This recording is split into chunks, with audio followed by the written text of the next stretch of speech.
TVS ইনসাইটে আপনাদের স্বাগত জানাচ্ছি। আমি শেখ আব্দুল্লাহ। আমরা আজ কথা বলবো বাংলাদেশের স্বল্পোন্নত দেশ থেকে উত্তরণের প্রসঙ্গ নিয়ে। আপনারা জানেন যে বাংলাদেশ 2018 সাল থেকেই স্বল্পোন্নত বা এলডিসি কান্ট্রি থেকে উত্তরণের প্রক্রিয়ার মধ্যে রয়েছে। 2026 সালের ডিসেম্বরে গিয়ে বাংলাদেশের উত্তরণ ঘটবে। এর মাঝখানে গত বছরের আগস্টে সরকার পরিবর্তন হয়েছে। নতুন সরকার আসার পরে এই উত্তরণে বাংলাদেশ যাবে কি যাবে না এই নিয়ে হচ্ছে বিভিন্ন পক্ষ থেকে আলোচনা হচ্ছে। আমরা সবশেষ জেনেছি যে সরকার আসলে উত্তরণের পক্ষেই আছে। এই উত্তরণের পরে আমরা শুনছি যে বাংলাদেশের বৈশ্বিক ব্যবসা বাণিজ্যের ক্ষেত্রে কিছু চাপ সৃষ্টি হবে, আবার পাশাপাশি কিছু সম্ভাবনাও তৈরি হবে। সেই চাপ বা সম্ভাবনাগুলো নিয়ে সরকার কি কাজ করছে তাই নিয়ে টিভিএস এর বিশেষ প্রতিবেদন প্রকাশিত হয়েছে। প্রতিবেদনটি করেছেন টিভিএস এর বিশেষ প্রতিনিধি আবুল কাসেম। আমরা তার কাছ থেকে সামনে উত্তরণকে কেন্দ্র করে সরকারের পরিকল্পনাগুলো কি এই বিষয়ে জানবো। আবুল কাসেম, আপনাকে স্বাগত জানাচ্ছি।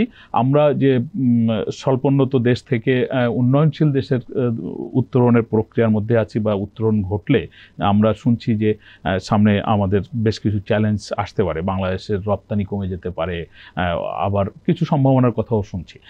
এরকম প্রেক্ষিতে আমরা শুনছি সরকার আন্তর্জাতিক বাজারে দর কষাকষি করা অথবা বাংলাদেশের অবস্থান ধরে রাখার জন্য একটা আলাদা সংস্থা তৈরি করারও পরিকল্পনা করছে।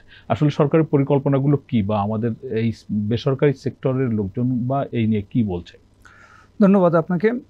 আপনার কোশ্চেনটা অনেক ব্রড হয়ে গেছে। আমি যদি একটু সংক্ষেপে বলি যে 2018 সালে আমরা ইউএনসিডিপির যে 3টা ক্যাটাগরি সেটাতে আমরা উত্তীর্ণ হয়েছি। বাংলাদেশ 3টা ক্যাটাগরিতেই প্রথমবারের মতো কোনো দেশ সে 3টা ক্যাটাগরিতে হচ্ছে উত্তীর্ণ হয়েছে।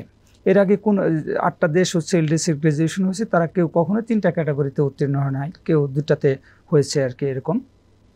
তো যাই হোক, এরপরে হচ্ছে 2021 সালে তারা বাংলাদেশকে আরেকবার যাচাই বাছাই করে দেখছে যে না, ওকে আছে, 3টা ক্যাটাগরি ওকে আছে। দেন হলো আমাদের কিন্তু এলডিসি গ্রাজুয়েশন হওয়ার কথা ছিল 2024 সালে, কিন্তু কোভিড পরিস্থিতির কারণে এটা হচ্ছে ইউএনসিডিপি আরও 2 বছর প্রস্তুতির জন্য এডিশনাল টাইম দিয়েছে। এখন আমরা 2026 সালের 24 নভেম্বর বাংলাদেশ আনুষ্ঠানিকভাবে এলডিসি থেকে উত্তরণ ঘটবে বা ডেভেলপিং কান্ট্রি হিসেবে স্বীকৃতি পাবে জাতিসংঘে।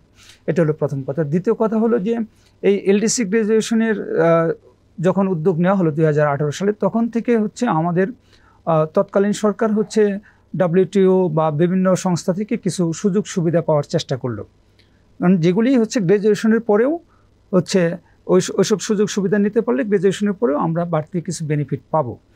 যেমন হচ্ছে আপনার এলডিসি গ্রাজুয়েশনের পরেও যাতে হচ্ছে জিএসপি ফ্যাসিলিটিস কন্টিনিউ থাকে। প্রথম দিকে হচ্ছে 9 বছরের একটা চেষ্টা বাংলাদেশ সহ অন্যান্য এলডিসি দেশগুলোকে নিয়ে একটা এলডিসি গ্রুপ তারা হলো চেষ্টা করছিল। পরে এটা কমিয়ে 6 বছর এবং তারপরে লাস্টে 3 বছর। তো সেটা হয়নি, কিন্তু এখানে একটু সফলতা তৎকালীন সরকারের বা পরবর্তীতে এই সরকারের সময়ে ঘটনাটা ঘটছে যে গ্রাজুয়েশনের পরেও 3 বছর যদি কোনো দেশ হচ্ছে এক্সপোর্টে সাবসিডি দেয়, তাহলে অন্য কোনো দেশ WTO-তে ওই দেশের বিপক্ষে মামলা করতে পারবে না। এই একটা সুবিধা বাংলাদেশ ইনশোর করেছে। আরেকটা সুবিধা ছিল যেটা বাংলাদেশ এখনো ইনশোর করতে পারে না, যে বাংলাদেশ কিন্তু যে পরিমাণ খাদ্যপণ্য আমদানি করে তার চেয়ে রপ্তানি করে কম। জাতিসংঘের WTO-র একটা নিয়ম আছে যে কোনো দেশ যদি খাদ্যপণ্য রপ্তানির তুলনায় বেশি পরিমাণ আমদানি করে তাহলে সে নেট ফুড ইম্পোর্টিং কান্ট্রির একটা স্ট্যাটাস সে নিতে পারে, এবং এই স্ট্যাটাস যদি কোনো দেশ পায় তাহলে সে গ্রাজুয়েশনের পরেও কৃষিপণ্য রপ্তানিতে সে ভর্তুকি দিতে পারবে।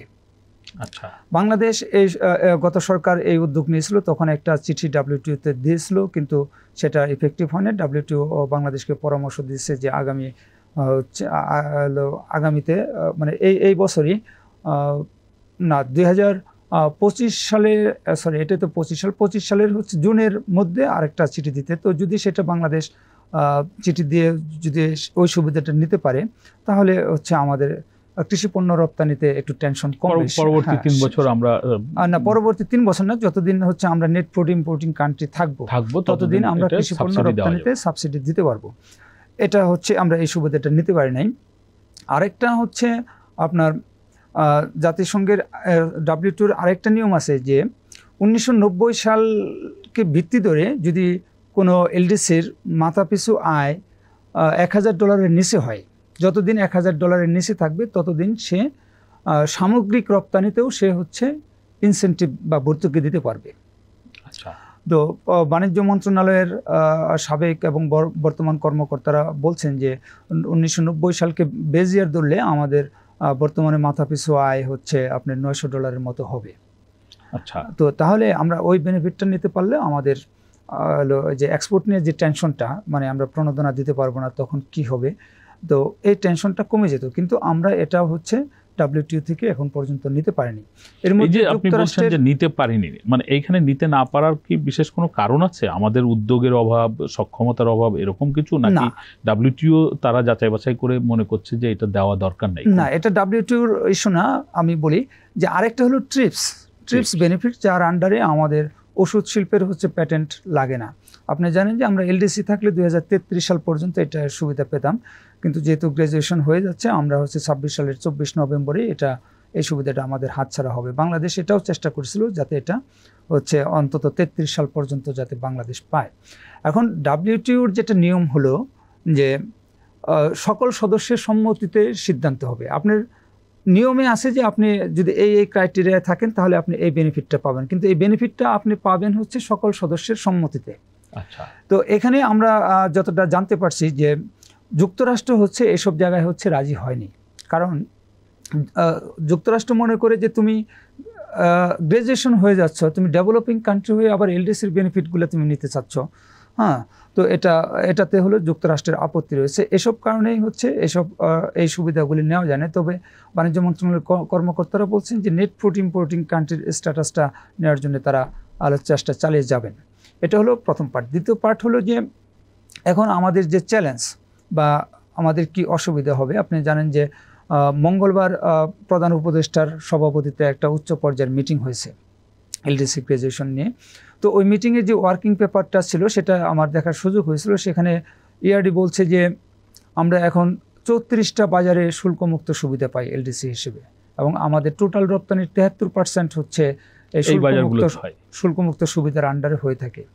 তো এই 34টা বাজারের মধ্যে ইউরোপীয় ইউনিয়ন, যুক্তরাজ্য, কানাডা, অস্ট্রেলিয়া এবং চায়না, তারা আমাদের গ্র্যাজুয়েশনের পরে চায়না বাদে বাকিরা হচ্ছে 3 বছর সুবিধা দেবে এবং চায়না বলছে 2 বছর সুবিধা দিবে। তো বাকি বাজারগুলিতে আমাদের হলো এক্সপোর্টের ক্ষেত্রে হচ্ছে কিছুটা ঝুঁকি তৈরি হবে, এবং ERDর ওয়ার্কিং পেপারে বলা হয়েছে যে আমাদের এক্সপোর্ট হচ্ছে 6% থেকে 15% পর্যন্ত কমে যেতে পারে, এটা ERD বলছে। তো এই ঝুঁকিটা কমানোর জন্য গত সরকারের সময় হচ্ছে বেশ কিছু দেশের সাথে FTA বা PTA স্বাক্ষরের উদ্যোগ নেওয়া হয়েছিল। আপনি জানেন যে জাপানের সাথে আমাদের একটা ইকোনমিক পার্টনারশিপ এগ্রিমেন্ট, সেটা আলোচনা এখনও চলছে, নেগোসিয়েশন চলছে। ইন্ডিয়ার সাথে SEPA স্বাক্ষরের একটা উদ্যোগ নেওয়া হয়েছিল। তো সেটা এখনও আমি গতকাল প্রধান উপদেষ্টার বিশেষ সহকারী আনিসুজ্জামান সাহেবকে জিজ্ঞেস করেছিলাম, উনি বলছেন যে SEPAটা হচ্ছে অ্যাবান্ডন করে নাই, সরকার কোনো কিছুই অ্যাবান্ডন করে নাই, কিন্তু এখানে হচ্ছে অগ্রগতি নাই। ইন্ডিয়ার সাথে বাংলাদেশের এই বিষয়ে কোনো আলোচনা এই মুহূর্তে হচ্ছে না। চায়নার সাথে FTA স্বাক্ষরের একটা উদ্যোগ ছিল, বাংলাদেশ RCEP-এ জয়েন করার একটা লেটার অফ ইন্টেন্ট দিয়েছে, ASEAN-এ জয়েন করার লেটার অফ ইন্টেন্ট দিয়েছে, থাইল্যান্ড, ইন্দোনেশিয়া, এদের সাথেও FTA স্বাক্ষরের উদ্যোগ আছে। কিন্তু সেগুলি আসলে আমার যেটা মনে হয়েছে যে সরকারের দিক থেকে প্রস্তুতির কিছু ঘাটতি আছে। আচ্ছা, কিরকম সেটা? যে একটা FTA নেগোসিয়েশন কিন্তু অনেক বছর চলে, এমনও ঘটনা ঘটছে যে 12 বছর ধরে নেগোসিয়েশনের পরে একটা FTA হয়েছে। আমরা হচ্ছে আর 1.5 বছরের মধ্যে হচ্ছে আমরা গ্র্যাজুয়েশনে চলে যাচ্ছি, কিন্তু আমাদের কোনো দেশের সাথে FTA নেই, এবং একমাত্র ভুটানের সাথে একটা PTA আছে যেখানে এক্সপোর্টের পরিমাণ খুবই সামান্য এরকম। তো এই জায়গায় হচ্ছে সরকারকে আরেকটু গুরুত্ব দিতে হবে, এই একটা ইস্যু। আরেকটা ইস্যু হলো যে এই যে আমরা যদি সাবসিডি না দিতে পারি তো তাহলে আমাদের এক্সপোর্টের যে প্রভাবটা পড়বে সেটা কমানোর জন্য, সেই ঝুঁকিটা মোকাবেলার জন্য সরকার হচ্ছে একটা স্ট্র্যাটেজিক পেপার তৈরি করছে, যে স্মুথ স্ট্র্যাটেজি ট্রানজিশন এই নামে একটা পেপার তৈরি করছে। সেখানে হচ্ছে এক্সপোর্টারদের আদার বেনিফিট দেওয়ার কথা বলা আছে, যে বিদ্যুৎ বিলে রেয়াতি দিবে, তারপরে তাদেরকে হচ্ছে লো কস্টে আর কিছু ফান্ড দিবে, এই ধরনের সুযোগ সুবিধার কথা বলা আছে। এবং সবচেয়ে বেশি গুরুত্ব দেওয়া হয়েছে যে ব্যবসার খরচ কিভাবে কমানো যায়, ব্যবসার খরচ কমানো হবে, মানে ইজি অফ ডুইং বিজনেস প্রক্রিয়া সহজ করে ব্যবসার খরচ কমানো হবে। কিন্তু আমরা দেখছি যে এই জায়গায় হচ্ছে সরকারগুলি শুধু এই সরকার না, বিগত সরকারগুলি অনেক কথা বলছে ইজ অফ ডুইং বিজনেস। আমরা ওয়ার্ল্ড ব্যাংকের র্যাঙ্কিংয়ে 176 নম্বরে থাকি 190টা দেশের মধ্যে, এখানে উন্নতি করা হবে, কিন্তু বাস্তবে কিন্তু উন্নতি খুব একটা হয়নি। তবে এই অন্তর্বর্তীকালীন সরকারের সময় কিছু উদ্যোগ হয়েছে, যে যেমন চট্টগ্রাম কাস্টমসে ব্যবসায়ীদের যে হয়রানি বা জটিলতা ছিল সেটা অনেকটা সহজ হয়েছে, এবং এটা সরকার বলছে যে এটা তারা কন্টিনিউ করবে। এবং ন্যাশনাল সিঙ্গেল উইন্ডো যেটা হচ্ছে স্থাপন করা হয়েছে, কিন্তু এটা এখনও ফুল ইফেক্টিভ না, কারণ এটাতে হচ্ছে আরও 26টা সংস্থাকে ইনকর্পোরেট হইতে হবে। তো সরকার সে লক্ষ্যে কাজ করছে। সরকার একটা বডি গঠনের কথা বলছে। আপনি এটা বলছেন যে দেখেন এই মুহূর্তে WTO থেকে বাড়তি কোনো বেনিফিট পাওয়ার আশা আসলে কোনো দেশই করছে না, এমনকি বাংলাদেশও না। কারণ যুক্তরাষ্ট্রে ট্রাম্প প্রশাসন আসার পরে এই আন্তর্জাতিক সংস্থাগুলির গুরুত্ব অনেক কমে গেছে, তাদের ক্ষমতা কমে গেছে, তাদের বাজেটও কমে গেছে। ফলে সেখান থেকে সরকার খুব একটা আশা করছে না। ফলে এখন বাংলাদেশকে বাইল্যাটারাল নেগোসিয়েশন বা রিজনাল নেগোসিয়েশনের মাধ্যমেই হচ্ছে বিভিন্ন দেশের কাছ থেকে বিভিন্ন ধরনের সুযোগ সুবিধা আদায় করে নিতে হবে। কিন্তু আমাদের এরকম নেগোসিয়েটিং ক্যাপাসিটি নাই।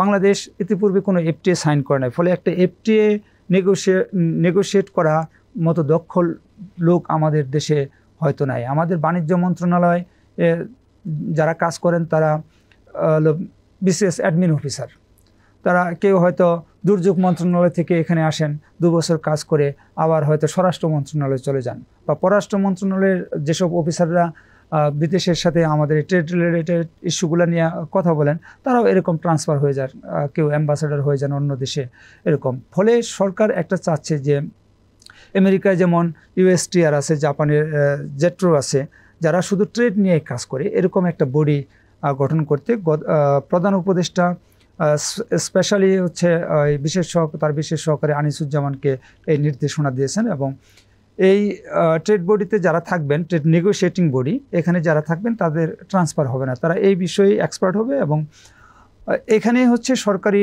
কর্মকর্তার পাশাপাশি আমাদের প্রাইভেট সেক্টরে যারা এক্সপার্ট আছে বা বিদেশে আছে বাংলাদেশি মেধাবী, যারা ইন্টারন্যাশনাল ট্রেড সম্পর্কে ভালো জানেন, তো তাদেরকে এখানে নিয়োগ দেওয়া হবে। ধন্যবাদ আবুল কাশেম। এই বিষয়ে আসলে আপনার কাছ থেকে আরও শোনার ছিল, কিন্তু সময়ের স্বল্পতার কারণে সেটা সম্ভব হচ্ছে না। আমরা এতক্ষণ ধরে শুনছিলাম আবুল কাশেমের কাছ থেকে যে আমরা স্বল্পোন্নত দেশ থেকে আমরা উন্নয়নশীল দেশে যাওয়ার পরে আমাদের কি কি চ্যালেঞ্জ হতে পারে বা সেইগুলো মোকাবেলার জন্য সরকারের কি করা দরকার। আমরা আশা করি সরকার প্রয়োজনীয় পদক্ষেপগুলো নেবে এবং আমরা চ্যালেঞ্জগুলো যথাযথভাবে মোকাবেলা করতে পারবো। আগামীর বাংলাদেশ নিশ্চয়ই উন্নত হবে। সকলকে ধন্যবাদ। আমাদের আলোচনা ভালো লাগলে শেয়ার করবেন, লাইক করবেন।